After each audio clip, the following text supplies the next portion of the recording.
So today I'm canning navy beans for you, and as you see, there's something else.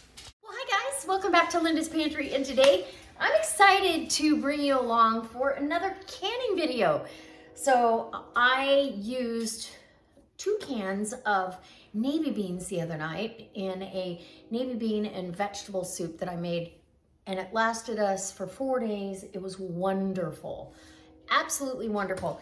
And navy beans are one of my favorite beans to can because they hold their shape. They don't mush out, if that makes sense. They, like when you put them in soup, it's more realistic for me, and I love canning them. I like doing it in a small batch though, because then I don't have beans sitting on the shelf for years, taking up space when I need space for other things. So small batch canning is still the way I'm gonna go for now. Here in the future, we're gonna be doing some larger batch canning, but for now, and I'm still picking through these. So I have, for 7 pints, I believe I'm right on this, I have 3.5 cups of dry beans. And I'm picking out any dark ones that I'm not sure about. And let's do that, and then we're gonna move on to how we figure this out. So I've got my beans here, and I've already kind of picked through them. I like to just kind of get a really thorough, honestly. I don't want any beans that have a weird color or broken texture or anything.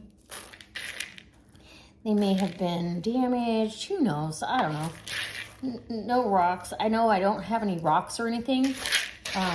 But we're just gonna pick through them, get any like half beans, discolored beans out of there. We don't want that in our end result at all. So that's what I'm doing. You can see the difference between the white ones and those darker ones. Just isn't quite as appealing. But like I said, navy beans and black beans are my favorite to put on the shelf. So we're gonna soak these overnight, and then tomorrow I'm gonna come back and show you how to can these up per the Ball and the National Center for Home Food Preservation's recommendations to safely can beans. And should you soak them overnight? Oh, look at that. That is not a bean. Well, it might be a bean, but something's wrong with it. It's dry and weird. So get that out of there. You need to soak them. Your texture is going to be fine. I know people think, and I used to think the same thing, that they would be too soft, but you want that heat to penetrate to the center of the jar without a doubt. And because honestly, if it can't penetrate to the center of the jar, your beans are going to be hard in the center. They're going to absorb way too much liquid as they cook, and you're going to have a big mess. So, and potentially dangerous. So safe canning always. All right. So even though I thought I picked through these, I'm really being picky. Picky. Picking through, being picky. So once you think you've looked through all your beans and you're ready to go, and you can stop that process here. And it really depends on where you get your beans too, how well they've sorted through them. Okay, so these look great. I'm gonna cover these with a good 2 inches of water, and they're gonna sit on my counter overnight. And tomorrow I'm gonna come back and quit, I'm being so picky. I'm gonna come back and show you the end result. So literally, I've got another tablespoon of beans. These don't look right to me. I'll probably grab that much out of the bag so I can replace that in the recipe. I don't want to be short on beans. I'd rather have too many soaked than not enough, but okay. I will see you tomorrow when we're canning up navy beans. Our beans cooked for a half hour, and now they're ready to go into the jars. Per the instructions, you're going to fill the jars to 1 inch of headspace. I like a little bit I don't fill them all the way up. Now, this has the measurements cut out, so you can see we're in inches, and it's actually just below this ring. I'm gonna put a teaspoon of, or a scant teaspoon of salt. You don't need quite a teaspoon, I guess.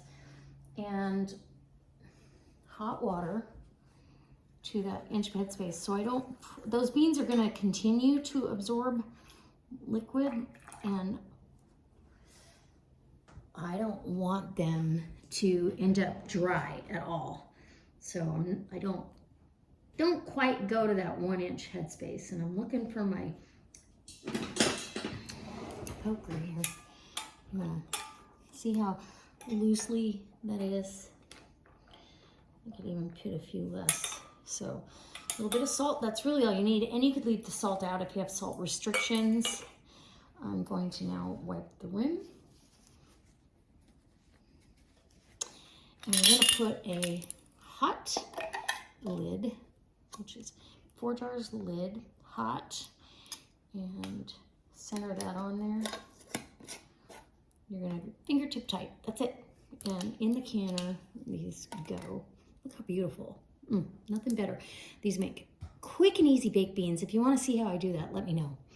So in the canner to wait for everybody else, and this canner is hot and ready for jars. So my other jars are in the sink with hot water. So these are all tempered, ready for hot liquid and hot beans and all. And here we go. Okay, I think that's a good amount right there. Let's see. Okay, give us 1 inch. Whoops, let's do our salt here. We'll say that's closer to a half a teaspoon of salt. And 1 inch of headspace. Go ahead and get these worked around. And I see a bean I do not like. I'm gonna take that bean out of there. He got missed in the process somehow. So see how he's got a dark spot? I don't like that. Out he comes. And wipe the rim. Get yourself another flat, and we're gonna rinse and repeat until we've got all of them in the canner. And I've measured out a half a cup of dry beans per jar. So I'm hoping that we come close enough to 7. If not, we'll be canning some more, and I'll bring you along.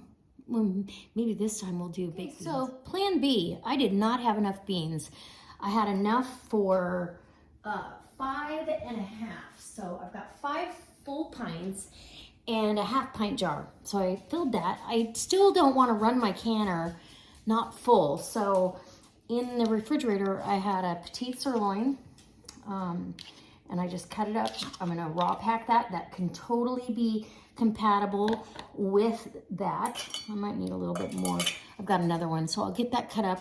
I'm gonna actually add Thrive's beef bouillon, and I will add some water. I don't care for the meat sticking out of the broth. There's not much liquid in this, and that's the way I always do it. It doesn't hurt anything. So I do my chicken that way, and my other meats always have liquid covering the meat. So I'm gonna add a little bit more meat to that, and I'll get this in the canner. We are gonna bring that up, that canner up, get the lid on, bring it up to temperature where it's venting a steady stream of steam, and I'll bring it back and show you what that looks like. Okay, so this is the steady stream of steam. You can see that. That's a nice steady stream. 10 minutes. You want to aim that too so it doesn't hit your microwave, because it will cause damage. All right, after this is done, both the meat and the beans can for the same amount of time. Once it comes up to pressure, it'll be 1 hour and 15 minutes, or 75 minutes total. Okay guys, so the canner is done. It went for 75 minutes at 10 pounds, actually 11 pounds on the dial, and 10 pounds on the weight. And that's because of my altitude. You check your altitude for your area, because that is crucial to the timing and part of our timing is the heat up and the cool down, and you want to let this cool down all by itself. It takes a long time for these canners to cool off, but whoop, there we go. We got raw packed beef right here. It's not that attractive. It's ugly beef anyway, but it'll be good, and it's going to be totally submerged in liquid, which I like. And then we'll pull out this jar of beautiful, beautiful beans. Look at these gorgeous beans. And yum, okay. And then, yes, water's clear. And you can see, can you see? I'm gonna have plenty of liquid in here. I don't want these beans to dry out, and they tend to continue to absorb liquid after you've canned and put them on the shelf. So that being said, that's why I do it that way. Just because I've had a few times where I canned them the way, you know, Ball says to do it, and I end up with not enough liquid, and then, you know, we're all, and I've got dry beans. Never have had to throw any away though. So there's that. We've got beautiful, beautiful jars of beans. So I've got, and see how the lids loosen up. They loosen up in the canning process. So the small one plus 5 pints and a pint of meat to go on the shelf. And that could be for us, that could be for, it'll make a meal, that's for sure. Anyways, I hope this inspires you to try your hand at home canning. Absolutely go over to 4 Jars and grab yourself some lids. I need to make sure I get some more lids on hand myself. I go through a ton of regular mouth lids, so I definitely want to get some more lids put back. And let me know if you have any questions. If there's something that you'd like to see me can coming up in the near future, well, let me know, and I'll try to get that done for you. All right, guys, I can't wait to see you next time using my beautiful, my gorgeous beans here. These are one of my favorite things to have on the shelf, because now I can make baked beans with them. I can put them in soup. We had them in soup the other night. They were delicious. They hold their texture, hold their shape. They don't get mushy, but you could make a refried bean dip. Nothing says you can't use white beans. All right. And if you want to see that, let me know. Okay. We'll see you next time. Bye. So I hope you enjoyed this recipe on canning navy beans. It's super easy.